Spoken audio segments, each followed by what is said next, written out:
a vocal supporter of Donald Trump, so that's one thing for the record. He also is, he goes along with the trope that is used by conservatives and alt-right folks. It's okay to be white. Now, the big thing that he said was based on a Rasmussen poll, which is a conservative-leaning poll. That's usually wrong. That usually is an outlier of polls. Rasmussen. Left feet, bro. Nobody that's credible cites Rasmussen. Okay. Nobody that's credible in the media cites a Rasmussen poll to then justify controversial statements. They don't do that. Okay. What the crazy Fox News? Fox News. I've actually heard them. Fox News Network uses Rasmussen. Of course. Coup Plotter TV. Of course they use Rasmussen. But they're the #1 cable network too. So well, that shows you how many stupid ass people there are in America to watch Fox News. And then 74 million of them voted for the traitor-in-chief, Donald Trump. And then you just had a Fox News reporter say he wants to talk about the Dominion lawsuit against Fox News. He's been told by the higher ups of Fox News he can't talk about it. The $1.6 billion lawsuit by Dominion for all those lies Fox News, Coup Plotter TV told. 1.6 billion. Yeah, 1.6 billion. Yeah, $1.6 billion lawsuit could bankrupt Fox.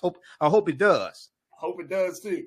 All right, so what say you on this piece around? What was it about this story? Because this is just a story. Is this just a story of a white man that's showing his racism, or is there something else? Well, I think it's something else because Elon Musk came out and defended him. Okay, so wait a minute, the chief in tweet, right? Exactly. Elon Musk, Twitter CEO, tweeted that the media previously, quote, was racist against non-white people. Now they're racist against whites and Asians. Okay, end quote. Okay, so he wants to make Asians. Hold on, let me make sure. I want to make sure that our watchers. It's in the. You have the article from the Associated Press. Yes, I got it. Okay, and then you can pull it. It's in that article. You can pull it up, page 2, and then also probably in the Washington Post article, but the one from Associated Press, yeah, it's in there. So I talked about this last night on the African History Network show. I posted the full video of Scott Adams' comments on my Instagram page and my YouTube channel, Michael Imhotep, IMHOTEP. So he showed how he truly felt, and he thought there were going to be no consequences to this. Okay, but hundreds of newspapers, and looking at the reporting from CNN from Friday, February 24th, hundreds of newspapers dropped Dilbert comic strip after racist tirade from creator Scott Adams, and even more have dropped them since then. Folks, welcome back to the show. Thank you so much for tuning in to The Culture here on the Black Star Network. I'm your host, Farajii Muhammad. Folks, let's shift gears into another conversation with the Dilbert comic strip, a comic strip that is seen widely across the country and around the world. Its creator, Scott Adams, is in hot water for some racist remarks that he made on his podcast show last week, where he told white people to get the hell away from black people. Take a look at this. This is coming from NPR reporting of the story, folks, and this is very interesting, to say the least. So this is what this is the situation. The distributor of Scott Adams' Dilbert comic strip, Andrews McMeel Universal, announced yesterday it was severing ties with the cartoonist. Now, this came after Adams urged white people to get the hell away from black people during a racist rant on his online video program last week, during which he labeled black people a quote-unquote hate group. The Washington Post, the Los Angeles Times, and other newspapers across the country has already announced they would no longer carry the syndicated comic strip as a hate group. He even went as far as to say, folks, that black people are racist. Oh, Scott Adams, you don't know what that truly means. All right, let me bring in my brother Michael Imhotep, who can be seen on Roland Martin Unfiltered. He's also the host of the African History Network podcast show, and he is a scholar and researcher. And he is looking at this, and he said, what is he saying? What say you, Brother Michael? Thank you for joining us this afternoon. When you heard about this, now, Dilbert, this is interesting. It's so funny that you brought this to my attention. So I said, let's go with it. Let's roll with it, right? Right. But what's interesting is that I remember listening to Scott Adams on another podcast, maybe like a couple of weeks ago, talking about why he decided to create Dilbert. Like he was in a low period of his life, and he always wanted to be a cartoonist, but he had to go in the corporate space, and then that came out of this situation. But now it's like, he said he's always, and it's interesting, he said, my views have always been considered controversial, but, I just take it with a grain of salt because I know that as a white man, I'm in this space, blah, blah, blah. Nothing racist at the time when I heard this podcast. Right. But then to see this, it's like, wow. Okay, you really drunk that Kool-Aid. Now, he is a vocal supporter of Donald Trump, so that's one thing for the record. Mm-hmm. He also is,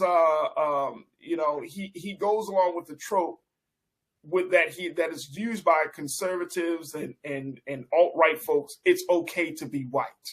Now, the big thing that he said was, based on a Rasmussen poll, which is a conservative-leaning poll, that's usually wrong. That usually is an outlier of polls. Rasmussen. Left feet, bro. Nobody that's credible cites Rasmussen. Okay. Nobody that's credible in the media cites a Rasmussen poll to then justify controversial statements. They don't do that. Okay.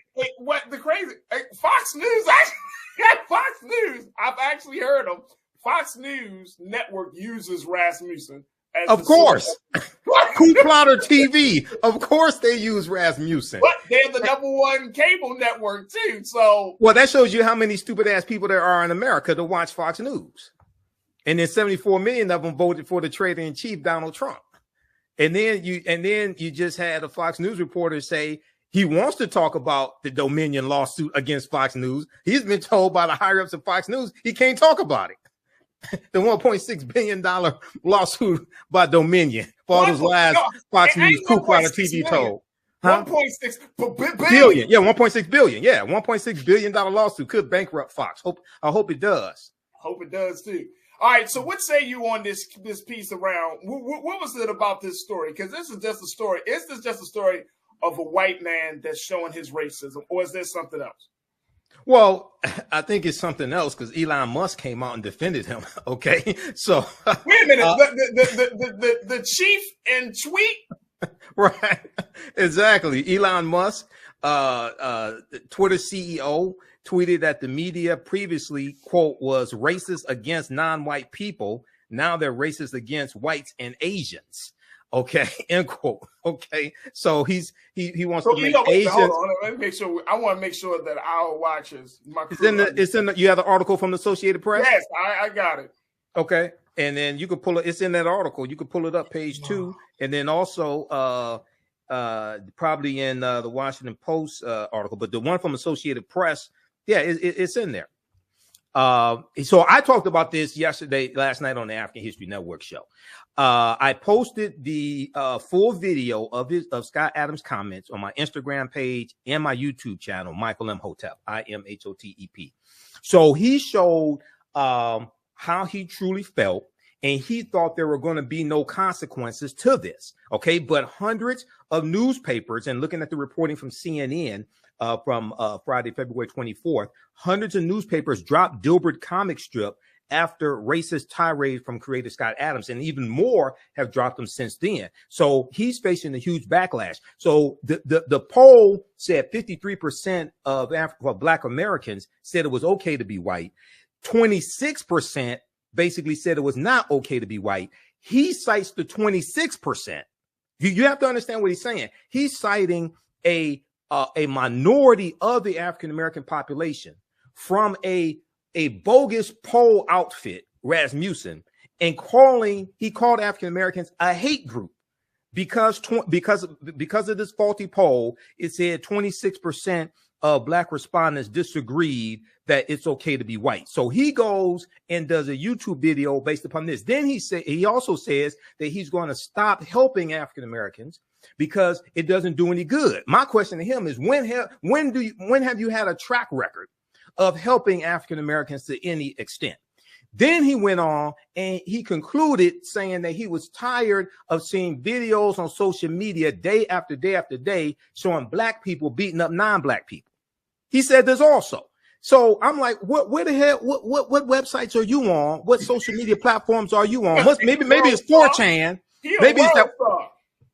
No, not World. Now, I don't think he's on World Star. It may be 4chan, because 4chan is the white supremacist message board, right, where the racist trope "it's okay to be white" started. Okay, so then we get into, well, where are you spending your time on social media? He said he's tired of seeing videos day after day after day of black people beating up non-white people. Okay, beating up black people beating up white people, basically. So where are you getting these videos from? So he has dug a hole for himself, and it's good that they took action and canceled his little comic strip. Okay, he should not. Now maybe Donald Trump will give him a platform on Truth Social, probably so. And then Elon Musk is drawing backlash from his comments as well, but we know Elon Musk is a racist also, so we pretty much figured that out. I don't think a lot of people know that, and let me just say this: I don't think a lot of people know that, or they get too deep in it, or maybe we're in a state of denial about some things. But that's a different conversation. I think they're learning it based upon the changes he's made to Twitter and allowing what he calls free speech, but allowing racist language to take place. And they had a huge spike in using the N-word, and different things like this, different racist language after he took over Twitter. I think a lot of people are getting a rude awakening about Elon Musk. But let me just do this. We got a couple. Hey, Keenan, you got a little bit of this video of Scott Adams before we take our next pause. Let's play a little bit of what Scott Adams, the creator of Dilbert, had to say. Well, Rasmussen poll had a provocative little poll today. They said, do you agree or disagree with the statement, it's okay to be white? That was an actual question. Rasmussen asked, white and black voters, and probably others, do you disagree or agree with the statement, it's okay to be white? 26% of blacks said no.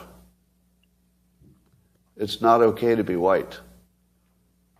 21% weren't sure. Add them together, that is 47% of black respondents were not willing to say it's okay to be white. That's like a real poll. This just happened. Did you have any idea? Would you have imagined that could have happened? So I realized, as you know, I've been identifying as black for a while, years now, because I like to be on the winning team, and I like to help. And I always thought, well, if you help the black community, that's sort of the biggest lever. You can find the biggest benefit. So I thought, well, that's the hardest thing and the biggest benefit. So I'd like to focus a lot of my life resources in helping black Americans. So much so that I started identifying as black to just be on the team I was helping. But it turns out that nearly half of that team doesn't think I'm okay to be white, which is, of course, why I identified as black, so I could be on the winning team for a while. But I have to say, this is the first political poll that ever changed my activities. I don't know that that's ever happened before. Normally you see a poll, you just look at it and you go, whatever. Oh, this is interesting what other people think. But as of today, I'm going to re-identify as white because I don't want to be a member of a hate group. I'd accidentally joined a hate group. So if nearly half of all blacks are not okay with white people, according to this poll, not according to me, according to this poll, that's a hate group. That's a hate group. And I don't want to have anything to do with them. And I would say, based on the current way things are going, the best advice I would give to white people is to get the hell away from black people. Yeah, he's an idiot. Now, according to this fake poll, hold on, 53%. Hold on, brother Michael. Hold on. I got hey, yo, crew. Wait, but hold on. No, I gotta take a pause. I gotta take a pause. I need a moment, man. I need a cup of coffee or something, man. I cannot believe what this dude just said. Right. This race thing is getting way out of hand, brother Michael. It's getting way out of hand, man. Well, I'm serious. We got a serious problem with race, and this is what happens when you don't address racism for hundreds of years. When you just keep letting that shit just keep piling up. This is what happens. You got a grown-ass white man who says he identifies as black to be on the winning team. Yep. So which is ridiculous in the first place. I can't do it. All right. That's ridiculous. That's ridiculous in the first place. So this is thought. I gotta take me a break. Oh, okay. All right. Woo! That was a little Monday surprise. Folks, stay with us. It's a lot more to talk about with this situation. I need to hear what y'all got to say, crew. I need to hear that. Just stay with me. It's the culture right here on the Black Star Network. Wow. All right, folks, welcome back. We've been talking about Dilbert creator Scott Adams and how he's under fire for some controversial remarks that he made about black people and white people, essentially calling black people a quote-unquote hate group and telling white people to run as far or to get the hell away from black people. Now, this comes out of a video program that he has where he referenced a Rasmussen poll that shows, that asks the question, is it okay to be white? Where he said that nearly half of black people, 26% who say no and 21% who said they don't know, nearly half of those black people that were polled says it's not okay to be white. And in turn, by him identifying himself as a black person,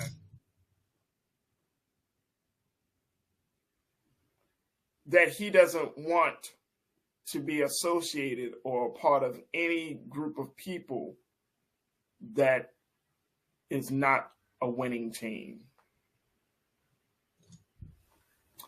Let me bring my brother back, Michael Imhotep, host of the African History Network. And look, I'm really, and you know, we can laugh and we can kind of like, what is going on? But the race question, brother Michael, the race issue in this country, you know, when you see this, when you see racial dolezal, the race issue is gotten so bad in this country where we become delusional, that we become this other thing. Like we just. Well, the two quick things here. Rachel Dolezal actually did civil rights work that was applauded by people in the civil rights community. Now, she pretended to be white. She pretended to be African American when she was white. That's fine. She did the work, but she identified herself. Right. As a black woman. But she did try to look like a black woman. He didn't try to look like a black man. He just white people could do civil rights work. Right. Oh, absolutely. We know that. But that's nothing different. But this guy, he's like, he identified as a black person. Now, I never heard of him doing that before. But here are a couple of things. So this is the Donald Trump effect, where some white people feel they can say whatever they want to say without repercussions and consequences. Okay, I'm gonna be honest with you. Can I jump in real quick, bro, Mike? Yeah, you help me, because I need you to be my therapist right now. I need you to help me. I need you to help me to understand. Like, you can say whatever you want. I'm still at the fact that how is he able to publicly and confidently say, I identify as a black person? Right. Just stupid. He's stuck on stupid. Okay, and then he chooses to identify with a black person as being black. But then he also said that he's used his resources, things like this, to help African Americans. So now, if you have a history of using your resources to help African Americans, then you would meet a lot of them who are not against white people. For you to quote a fake poll like this, and then say you have a history of using your resources to help African Americans, that's a contradiction. Because if you actually have that track record, then you would meet a lot of African Americans who are okay with white people. They just don't like white supremacy and racism. They're against white supremacy and racism. Instead of just taking it from a poll and then automatically saying, I am from this day forward, am now no longer going to identify as a black person. I'm going to identify myself as a white person because I don't. Instead of just, first and foremost, bro, you don't have, where are the receipts? Where is your track record? Where is I want to see proof that you have been, quote unquote, in black spaces helping black people? Where are those receipts? Second of all, like, why do you the thinking of, and this is really what I'm getting at, because the thinking that if I join them, I'm gonna help them, like I'm an asset to them. Well, you're a cartoonist. Well, it depends, you know, workplace culture from a white man's perspective. Right. Once again, you know, African Americans, we've always had allies of different races, different ethnicities throughout our history, whether it's the abolitionist movement during slavery, whether it's the civil rights movement, whether it's people like Viola Louisa, whether it's Reverend James Reed, things like this, whether it's Goodman and Schwerner. Even during the modern day civil rights movement, there were white allies in the modern day civil rights movement. When you look at the Black Power movement, you look at the Black Panthers working with the Brown Berets, you look at them working with radical white groups, things like this, because the Black Panther Party for self-defense, they were not against white people, they were against white supremacy and racism. So when you study our history, we've had allies. With him, I don't know what the track record is that he's citing. But the other thing is something that's important. I didn't get a chance to talk about this in the first segment. He said his advice to white people would be to get the hell away from black people. Okay. But now, partly I agree with him on that. And what I mean by that, if you're talking about some white people who are white supremacists, who want to commit hate crimes against African Americans, who want to falsely call the police on us for sleeping while black, or we're in the library studying, mind our own business. They don't think that we're supposed to be there, or different instances where you see we're just doing our job, mind our own business, and some white people want to call the police on us. Okay, those white people need to leave us the hell alone. If you don't like us so much, leave us alone. Okay. But haven't we been saying that though, Brother Michael? Well, I'm saying it again. No, I know. I hear that. I'm saying it again on the culture with Farajii Muhammad. No, let me tell you something. We've been saying that. We've been saying, give us our own land. Leave us alone. Let us establish our own social and political and economic infrastructure. We have been saying that. I think the part of the conversation that this dude is missing is that once we start going down the record of creating our own reality, then white people get jealous and envious that after all of these years of oppression and tyranny, that we still got the resiliency to get back and start something different. And guess what? They burn it down. They want to destroy it. Sometimes they get jealous and want to destroy it. We rebuild it because they don't want to see us win, as DJ Khaled said. They don't want to see us win. Right. And you know, even because we got the juice, and now next thing you know, you're mad because you wonder where they get. They turn lemons into lemonade. Shit, I'm going to cut down the whole lemon tree. So my comments were not for all white people, because all white people don't think like that. But I'm talking about the ones that want to do us harm, the white supremacists. Leave us the hell alone. And this is the paradox here. They can't, bro. They can't. Well, the paradox is that they can't. So if the hate in their heart won't allow them to. So Saturday online, I did a Black History Month lectures in a series I was doing dealing with Black resistance and Black resistance movements, because that's the annual theme for 2023 for Black History Month, Black resistance. And I talked about the Black Exodus of 1879 of 6,000 African Americans migrating from Louisiana and Texas primarily, but also Mississippi, all going out west to Kansas, because they were trying to escape the racism and domestic terrorism, especially in Louisiana and Texas. So they go out to Kansas. Now, what happened was you had white plantation owners, white landowners in Louisiana and Texas who despised African Americans, but they wanted our cheap labor. Okay. And they appealed to politicians to pass laws to keep us from leaving those states so they could keep exploiting us, but they despised us. Okay. If people go to the National Park Service, and look at they're called, they have a section called exodusters, EXODUSTERS. They were called exodusters. It's referred to as the Black Exodus of 1879. Okay. So this is the paradox. You hate us, but you want to exploit us. Okay. So you have that part. And so they need to leave us the hell alone, those that think like that. And then this is part of the Trump effect, where Trump has unleashed a lot of hatred in some white people to make them think they can do whatever they want to do. This is white privilege, white supremacy. They make them think they can do whatever they want to do, say whatever they want to say without any consequences. All right. And then hide behind free speech, because that's what he's saying. That's what Scott Adams is saying now. These newspapers, they're against free speech, things like that. No, free speech, there are limitations on free speech. When you put out messages that are hateful, there are limitations on that. You can't just go out and say whatever you want to say. So he messed around and found out. That's what I posted on the YouTube video, because I posted his rant. And now toward the end of his video, and I have it on my YouTube channel, Michael Imhotep, he said that for African Americans who are going to college and trying to better themselves, things like this, he kind of made a caveat. He wasn't really talking about that.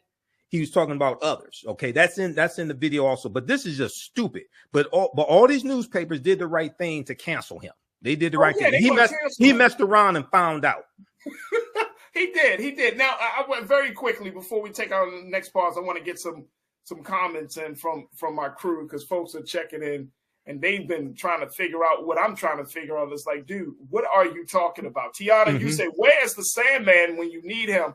Talking about the iconic character, the Sandman from Showtime at the Apollo. Right. I used to love watching that show on Saturday nights. I'm telling you, the Sandman came out there. Right. Terrible. There it is. Thank you, Tiana. Rodney, checking in. You said he sounds like a fool. He sounds like a complete fool. Yes, absolute fool. Rodney, thank you. Sandra, checking in. Sandra, you say, I cannot believe what I just heard, and he thinks he makes sense. That's the problem. Well, the reason why he thinks he makes sense, it probably is because of the people he spends his time with think the same way he does. So it's negative reinforcement of a stupid ass mentality. Tell me, there's a group of white people out there in America who I want us to parse this a little bit. There's a group of white people in America who identify as black because they want to be on a quote unquote the winning team. I don't know if I'm not saying they identify as black. I'm not saying they identify as black because they want to be on a winning team, but they would think the same thing from this poll from Rasmussen, and they would say, stay the hell away from black people. Okay. You know, wait a minute. If you identify as black, if you say, I want to be a part of this community, all it takes for you is one poll, and then you say, I'm ghost, I'm gone, I'm done. It takes one poll. But according to this fake poll, the majority of African Americans say it's okay to be white. He goes with the minority. He goes with the 53%. He said 26 that says it's not okay, and these said the 21. That just means that they He said they didn't know. He said they didn't know. I don't know. Right. I don't know. They could be saying, I really don't understand your question. Right. It's okay to be white. Okay. They could be saying that. So he goes with the minority and makes this and then labels African Americans as a hate group. Okay, we don't have a history of enslaving over 4 million white people in this country. We don't have a history of lynching white people. We don't have a history of going and burning down white people's towns. Things like these of this nature. We don't have a history of creating systems that keep white people systemically oppressed. We don't have a history of creating of dressing up in white sheets and terrorizing black communities for years. We don't have white communities. Yeah, we don't have that history. We don't have this history. But see, now this goes back to our conversations dealing with Ron DeSantis down in Florida. Okay, because when you have people who are trying to pass laws to keep this type of history from actually being taught and discussed in schools, then what you're doing is you're setting up the next generation to be even more ignorant than the previous generation, okay, of all people. And, closing this out with Dr. Carter G. Woodson. Dr. Carter G. Woodson, who created Negro History Week, which became Black History Month, he was a historian. He had a PhD in American history from Harvard University. He said that the history of African Americans had to be taught in every school across the country. White children needed to learn that history also, because he felt that a lot of racism and prejudice was the byproduct of white people and others, but especially white people not knowing the accomplishments and achievements that African Americans have contributed to world history, not just to America, but to world history and world civilizations. Okay. What this fool just said is an example of that. And this also ties into critical race theory, because critical race theory is created in the late 1960s to study the laws and policies put in place and to look at why African Americans were not able to make as many advancements as they should have been able to make after the civil rights movement. It's because of the laws and policies that have been put in place, systemic racism. That's why critical race theory was created, to analyze that so that you can correct that also. So right. All right. Well, let me just say to Jay West, you say he at one point claiming himself as trans black. And I think we need to, and I think we need to have a whole different conversation about being trans black. Mm-hmm. You know what I mean? That you can kind of come in and out of these spaces when you see fit, based upon your convenience and based upon the climate. So Jay West, I appreciate you for putting that out there. And you're absolutely right. All I'm going to tell Scott Adams is shut up and draw. Shut up and draw. Nobody's going to read it now. Draw, Scott Adams. I mean, maybe on the white supremacist social media platforms, things like this, but he's been dropped by hundreds of newspapers. They don't want to deal with it. At this point, all you're going to do is, now you can't, well, you can draw all you want. Ain't nobody going to read your pieces, and right, and justifiably so they shouldn't. All right, we got to take another pause. When we come forward, hey, Brother Michael, we're going to hear from you about what's going on with Japanese Americans showing their support and standing in solidarity with Black people in this country around reparations. Really? Boy, race is tearing everybody into a different person. We'll have that conversation. And of course, with you, stay with us as the culture here on the Black Star Network. The sky's the limit. Look, we got a couple of seconds left. Talk to us about the work you're doing. Okay, visit our website, theafricanhistorynetwork.com. We had 2 new 12-week online courses that just started up this past weekend, the weekend before. Ancient Kemet, the Moors, and the Ma'af for understanding the transatlantic slave trade, where they didn't teach you in school, on Saturday, 2 p.m. to 4 p.m. Eastern Standard Time. And then on Sunday, Black resistance movements, Haitian Revolution, the U.S. Civil War, the Civil Rights Movement, and Black Power Movement, 1800 to 1968. So register for both of those classes. We do the sessions live. All the sessions are archived and recorded. You can go back and watch it anytime. Even after the course is over with, you'll still have full access. You can watch it. And this information is PG-13. You can use this with your children as well. Register at our website, theafricanhistorynetwork.com. There it is, Brother Michael Imhotep. You can see him on Mondays here on The Culture. You can also check him out on Roland Martin Unfiltered. Yeah, on Fridays. And so we're so happy he's able to spend some of his time and, most importantly, his brilliance with us. Thank you, Brother Michael. Oh, thank you, brother. Thank you, Farajii. Peace. Peace, brother. Hotep, everybody. Hey, this is Michael Imhotep, founder of the African History Network and host of the African History Network show.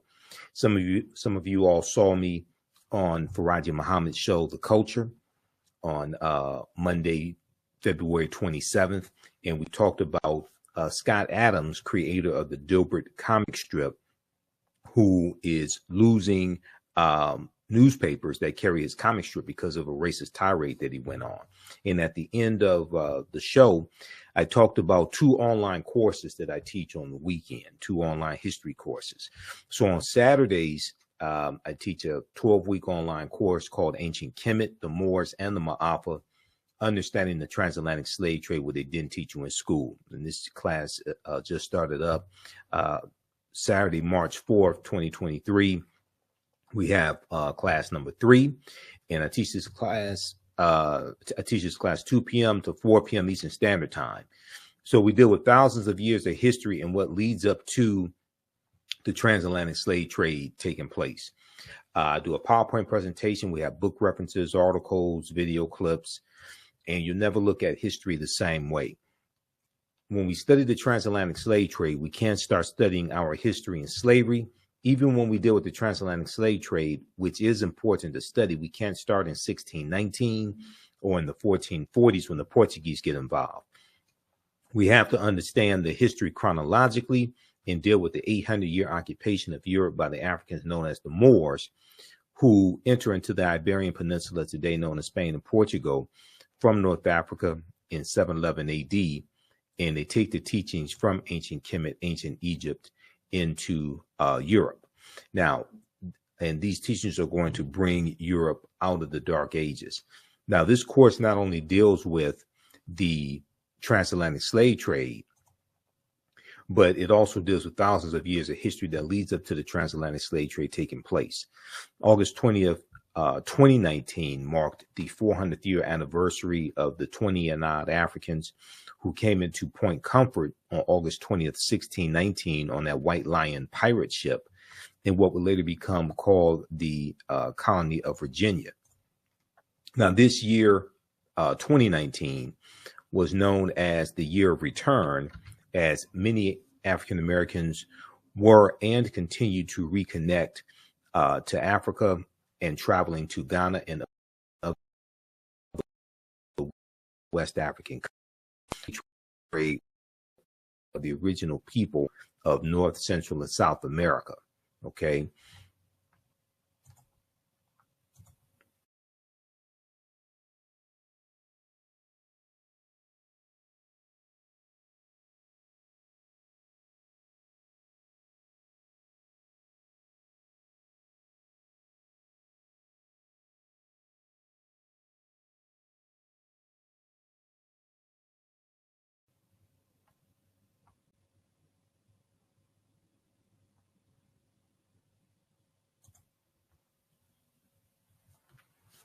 So this year was known as the year of return, 2019, as many African Americans were and continue to reconnect to Africa and traveling to Ghana and other West African countries. When we discuss the transatlantic slave trade, we have to first understand that African people are the original people of North, Central, and South America and have been in the land we call the United States of America at least 51,700 years. And one of the sources that we use in the class is Dr. David Imhotep's book, The First Americans Were Africans, Documented Evidence. Now, you don't have to buy any of these books to follow along in class, but we use them for reference. So there's about 70, 80 articles that we reference as well. Visit our website, theafricanhistorynetwork.com, theafricanhistorynetwork.com. And we have the information right on the homepage of the website. 12-week online course, Ancient Kemet, the Moors, and the Ma'afa, Understanding the Transatlantic Slave Trade, what they didn't teach you in school. So this class is on sale, $80 right now.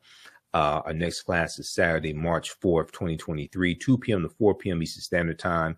Click right here to register for the full course. So I do the sessions live. All the sessions are archived and recorded. Even after the 12-line course is over with, you can go back and watch the entire course as much as you want to. You'll have full access. All right. And then we also have a bundle pack where you get both classes that I teach on sale for $120. That's a $300 value. There will be 5 of my lectures that will be in the video library when you log into your account, and you'll be able to watch 5 of my lectures as a free bonus as well. Now, the second class that I teach deals with history from 1800 to 1968. And this is Black resistance movements from the Haitian Revolution to the Civil War, Civil Rights Movement, and Black Power Movement, 1800 to 1968. So I teach this class on Sundays, 2 p.m. to 4 p.m. Eastern Standard Time. Our next class is Sunday, March 5th, 2023. And with this course here, we study in depth this 168, 170 year period of history. Okay, this is a 12-week online course as well. Same structure as the first class. Click right here to register here. And we have to understand that history leading up to the Civil War, what led up to the Civil War taking place, but then also understand what happened after slavery ended as well. Okay, and this helps us understand how we got to where we are today. What were the laws and policies? What were the laws and policies that were put in place to put us in the predicament that we're in today as African Americans, to understand where we need to go from here. Okay, so in the aftermath of the insurrection on January 6, 2021, at the U.S. Capitol, many leading historians drew parallels between the violence that we saw January 6, 2021, and the Reconstruction era, which is 1865 to 1877. And this is the period after the Civil War ended in 1865. This was a period of political revolution directly following the American Civil War. Now, this 12-week online course will analyze U.S. history primarily from the African American perspective, beginning in the period 1800 to 1856, leading up to the end of the Civil War, okay, in 1800 to 1865 as well, and the 13th Amendment. We'll look at the Reconstruction era, 1865 to 1877, the Red Summer of 1919, the Jim Crow era, World War I, the Great Migration, 1915 to 1970, World War II, the Civil Rights Movement, and Black Power Movement. To better understand where we need to go from here and the laws and policies that need to be put in place, but you have to understand how you got to where you are today. The laws and policies that have now distributed wealth, power, and resources into the hands of Europeans. And we have to understand the lasting legacy of slavery as well. Now, it's important to understand this chronology of history to get a better understanding of how we got to where we are now, to understand where we go from here. Unfortunately, some of this history is repeating itself. Okay, unfortunately, some of this history is repeating itself.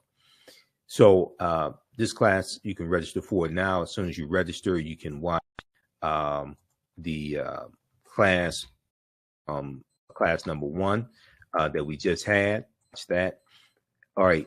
Now, there's a good article from time.com that we reference in the class as well. There's a good article from Time Magazine, time.com. And this article is a new report finds that 45 states are to students. A new report finds that 45 states are failing to teach students about the period that shaped race relations after the Civil War. And they're talking about the Reconstruction era. Okay, the Reconstruction era. And if we look briefly here at this article, it says scholars say studying the aftermath of the Civil War help context many of the most seminal events in the U.S. in recent years, from the brutal murder of George Floyd by police to the voter suppression laws enacted after Black voters played a big role in helping Joe Biden and Kamala Harris be elected president and vice president in 2020. But despite the timeliness of the era in today's climate, many students in American schools will not get a full education on Reconstruction until they go to college. Okay, many students in American school will not get a full education on Reconstruction until they go to college. Now the problem is most of them are not going to go to college, or a good portion of them are not going to go to college. All right. So that's why the content of this course is so important. And your understanding of politics is directly related to your understanding of history. And politics is the legal distribution of scarce wealth, power, resources, and the writing of laws, statutes, ordinances, amendments, and treaties, their adoption, interpretation, and enforcement. So coming out of this course, you'll have a much better understanding of how we got to where we are today, the laws and policies put in place, the laws and policies that need to be put in place to take us to where we need to go. Okay, so this is understanding where we go from here. All right, so visit our website, theafricanhistorynetwork.com, theafricanhistorynetwork.com. We have the information around the homepage of the website. Black resistance movements from the Haitian Revolution, the Civil War, the Civil Rights Movement, the Black Power Movement. So we start in 1800. We look at the Louisiana Purchase of 1803 and the Haitian Revolution as well, 1791 to 1803, because those two events are related. And then we go through history chronologically, and we look at things like the Missouri Compromise of 1820, Texas winning its independence in 1836 from Mexico, Mexico winning its independence in 1821 from Spain, the Mexican-American War, 1846 to 1848, Treaty of Guadalupe Hidalgo, which ends the Mexican-American War, and the U.S., as a result of the Treaty of Guadalupe Hidalgo, is going to get the territory that makes up California, Arizona, New Mexico, Colorado, Utah, and Nevada. They're going to get all that from Mexico. Mexico loses about a third of their territory. We look at the Kansas-Nebraska Act of 1854, and we look at why the Civil War starts April 12, 1861. Then we go through and analyze the U.S. Civil War, Emancipation Proclamation, January 1st, 1863, which did not free the enslaved Africans. Ratification of the 13th Amendment, December 6, 1865. Reconstruction era, 1865, 1877. Compromise of 1877, which ends Reconstruction, and Rutherford B. Hayes becomes president. And the Republicans make a backroom deal with the Democrats that if they let Rutherford B. Hayes become president, he'll remove the remaining Union troops out of the South from Florida and South Carolina, etc. And then you have the Jim Crow era, where the white supremacists are taking back control of all levels of government in the southern states. You have, so we studied the Jim Crow era, Plessy versus Ferguson, 1896, U.S. Supreme Court case, Mississippi State Convention of 1890, where they rewrite the state constitution and impose poll taxes and literacy tests in a state that had a majority African-American population, and the majority of the voters were African-American as well. So you go through this period where you see these southern states, these former Confederate states, rewriting their state constitutions.